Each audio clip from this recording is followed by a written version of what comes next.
प्रिय विद्यार्थियों, पूर्व व्याख्यानों में हमने महाकवि भारवी द्वारा रचित किरातार्जुनीय महाकाव्य के प्रथम सर्ग के प्रथम 23 पद्यों का अध्ययन किया था। उसी क्रम को आगे बढ़ाते हुए आज हम 24वें पद्य से अपना अध्ययन प्रारंभ करते हैं। 24वां पद्य आपका द्विअर्थीय, दो अर्थ हैं इसके। एक युधिष्ठिर के पक्ष में आ रहा है और एक सर्प के पक्ष में आ रहा है। ध्यान से देखिएगा, इसको थोड़ा अलग है। ये क्या कहते हैं? ये कथा प्रसंगेन जनई उदाहृतात् अनुस्मृत आखंडल सुनु विक्रमः तव अभिधानात् व्यथते नताननः सुदुस्सहात् मंत्रपदात् एव उर्गः। देखिए क्या कहते हैं ये। कथा प्रसंगेन, वार्तालाप में प्रसंगवश, जनई लोगों के द्वारा, उदाहृतात् उदाहरण रूप में उच्चारित कहे गए, तव अभिधानात् आपके अर्थात युधिष्ठिर के। कौन कह रहा है यहाँ पर? वनेचर बोल रहा है, युधिष्ठिर से निवेदन कर रहा है वो, है ना। तो सुनने वाला कौन है? युधिष्ठिर, और बोलने वाला कौन है? वनेचर। तो तव अभिधानात् आप अर्थात युधिष्ठिर के अभिधानात् नाम से अनुस्मृत स्मरण हो आया है, आखंडल सुनु इंद्र के पुत्र अर्थात अर्जुन के विक्रमः पराक्रम का। तो इंद्र पुत्र अर्जुन के पराक्रम का स्मरण करके, नत आननः नीचे मुख वाला वह या अधोमुखी स वह अर्थात दुर्योधन, व्यथते उसी प्रकार, ये है ना यहाँ पर उर्गह, तो उसी प्रकार पीड़ित या व्यथित होता है जैसे। अब दोबारा लीजिए इन्हीं शब्दों को। कथा प्रसंगेन विश्ववैद्य द्वारा उदाहृतात् उच्चारण किए गए, त व अभिधानात्, त अर्थात ताक्षर्य अर्थात गरुड़, और व यानी सर्पराज वासुकी के अभिधानात् नाम से युक्त, सुदुस्सहात् अत्यंत असहनीय, मंत्र पदात् मंत्र के शब्दों से, अनुस्मृत आखंडल सुनु विक्रमः विष्णु के वाहन गरुड़ के पाद विक्षेप का स्मरण कर, गरुड़ पक्षी के पैरों के प्रहार को स्मरण करके, नताननः फन नीचे किए हुए, उर्गः सर्प सांप, व्यथते व्यथित होता है, दुखी होता है। क्या कहना चाहते हैं कि यहाँ पर भी कि वह दुर्योधन समय समय पर विद्वत गोष्ठियों का आयोजन करता रहता है, या लोग जो उसके राज्य के लोग हैं वह आपस में एकत्र होकर चर्चा करते रहते हैं विभिन्न विषयों पर। तो उस समय विभिन्न कथाओं के बीच में कभी यदि आपका नाम आ जाता है, लोगों द्वारा उदाहरण के रूप में आपका नाम उच्चारित किया जाता है, तो वह दुर्योधन आपके संबंध से अर्जुन के पराक्रम का स्मरण करके उसी प्रकार असहनीय मानसिक पीड़ा को अनुभव करते हुए सिर झुकाकर स्थित हो जाता है।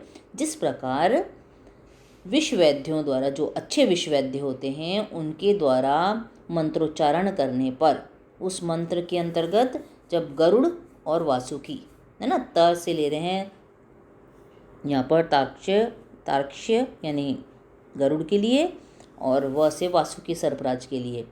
तो गरुड़ और वासुकी दोनों का उल्लेख होने के कारण विष्णु के वाहन गरुड़ के पराक्रम का, उसके पैरों के प्रहार का स्मरण करके सर्प व्यथित हो जाता है, व्यथित होकर अपना सिर झुका लेता है, या सिर झुकाकर बहुत पीड़ित होता है, दुखी होता है।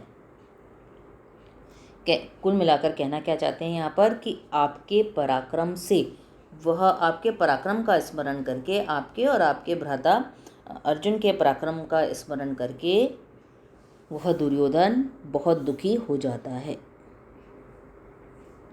विशेष में देखिए, यहाँ वंशस्थ छंद है आपका, श्लेष अनुप्राणित पूर्ण उपमा अलंकार है यहाँ पर, और द्विअर्थीय पद्य है ये आपका। दो अर्थ कहें, एक युधिष्ठिर के पक्ष में और एक सर्प के पक्ष में कहे गए हैं यहाँ पर। अब 25वें पद्य पर आइए। तदाशु कर्तुम त्वयि जिह्यम उद्यते विधीयताम तत्र विधेयम उत्तरम पर प्रणीतानि वचांसि चिन्वताम प्रवृत्तिसारः खलु मादृशाम गिरः। इम्पॉर्टेंट है, देखिए। तत् इसलिए, अतएव त्वयि आपके प्रति जिह्मम कुटिलता को, छल कपट को कर्तुम करने के लिए उद्यते तत्पर है। वह दुर्योधन अर्जुन के पराक्रम का स्मरण करके बहुत दुखी हो जाता है और इसलिए वह आपके प्रति कुटिलता को करने के लिए पूर्णतः तत्पर है। तत्र उस दुर्योधन के विषय में, इसलिए उस दुर्योधन के विषय में विधेयम करने योग्य उत्तरम उत्तर को आशु शीघ्र ही विधीयताम कीजिए। इसलिए उस दुर्योधन का प्रतिकार करने के लिए आपको जो भी कार्य करना चाहिए, करणीय जो कर्म है, उसे आप तुरंत कीजिए। पर प्रणीतानी, दूसरों के द्वारा उच्चरित वचांसी वचनों को चिन्वताम संग्रहित करने वाले, इकट्ठा करने वाले, दूसरों की बातों के आधार पर तथ्यों को एकत्रित करने वाले मादृशाम मुझ जैसे अल्पज्ञ की गिरह वाणी प्रवृत्ति साराह खलु निश्चय ही वृत्तांत सूचक मात्र है। मैं केवल घटनाओं की आपको सूचना मात्र दे रहा हूँ। आपको इसके संबंध में कौन सी नीति का निर्धारण करना है, क्या काम करना चाहिए, यह तो स्वयं आपको ही निश्चित करना पड़ेगा, है ना। इसलिए आपके प्रति कुटिलता को करने के लिए वह दुर्योधन सदैव तत्पर रहता है। इसलिए उस दुर्योधन के विषय में करने योग्य जो भी उत्तर है, जो भी आपको प्रतिकार करना चाहिए, वो शीघ्र ही कीजिए, क्योंकि दूसरों के द्वारा उच्चरित वचनों को संग्रहित करने वाले मुझ जैसे अल्पज्ञ व निचर की वाणी निश्चय ही वृत्तांत सूचक मात्र है। अर्थात मैं तो केवल एक वनिचर होने के कारण आपको सूचना दे सकता हूँ। नीति निर्धारण करना आपका कर्तव्य है। वंशस्थ छंद है यहाँ पर, अर्थांतर न्यास अलंकार है इसमें। और वनिचर क्या कहता है कि मात्र समाचार वाहक होने के कारण मैंने वास्तविक स्थिति से आपको अवगत कराकर अपना कर्तव्य पूरा किया है। अब समयानुकूल करणीय कार्यों का निर्धारण करना, नीति निर्धारण करना तो आपका ही कर्तव्य है और उसे आप जल्दी से संपादित करिए, अन्यथा समय निकल जाएगा, है ना।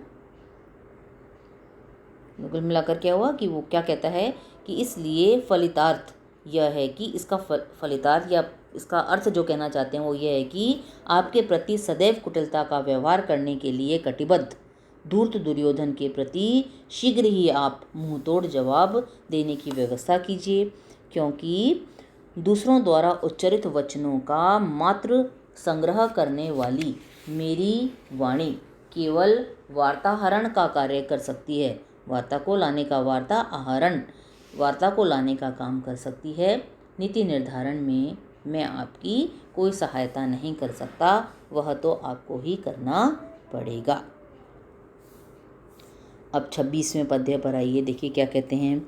इति ईरित्वा गिरम आत्तसत्क्रिये गते अथ पत्यौ वन सन्निवासीनां प्रविश्य कृष्णासदनं महीभुजा तथा तत् आचचक्षे अनुज सन्निधौ वचः, है ना। अब युधिष्ठिर यहाँ पर बोलेंगे, देखो कृष्णासदन यानी द्रौपदी के भवन में जाकर। देखिए इति इस प्रकार, गिरम अपनी बात को, ईरयित्वा कहकर पूरी करके, वन सन्निवासी नाम वन में निवास करने वालों के, पत्यौ स्वामी अर्थात वनिचर के, आत्तसत्क्रिय उचित सत्कार प्राप्त कर, गते चले जाने पर, महीभुजा तृतीय एकवचन है, महाराज युधिष्ठिर द्वारा, कृष्णासदनम द्रौपदी के सदन में, द्रौपदी के भवन में, प्रवेश करके, अनुज सन्निधौ छोटे भाइयों के सामीप्य में, तत्वचः वह बात, उस वनिचर द्वारा कही गई वह सारी बात, आचचक्षे कही गई या दोहराई गई, है ना। तो क्या कहते हैं यहाँ पर, इस प्रकार अपनी बात को पूरा करके वन में निवास करने वालों अर्थात वनवासियों के स्वामी उस वनिचर के उचित सत्कार प्राप्त करके, धन आदि जो भी देना था उचित सत्कार करना था, जब वो युधिष्ठिर के द्वारा कर दिया गया तो उसके बाद उसके चले जाने पर महाराज युधिष्ठिर द्वारा द्रौपदी के भवन में प्रवेश करके छोटे भाइयों के समक्ष वनिचर द्वारा कही गई वह सारी बातें कही गईं।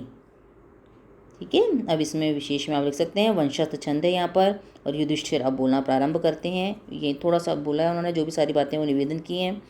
और फिर द्रौपदी सहित अनुजों के समक्ष यथास्थिति रखी उन्होंने, उन्हें यथास्थिति से अवगत कराया। अभी आप आगे करिएगा, कल हम इसी क्रम में आगे बढ़ेंगे।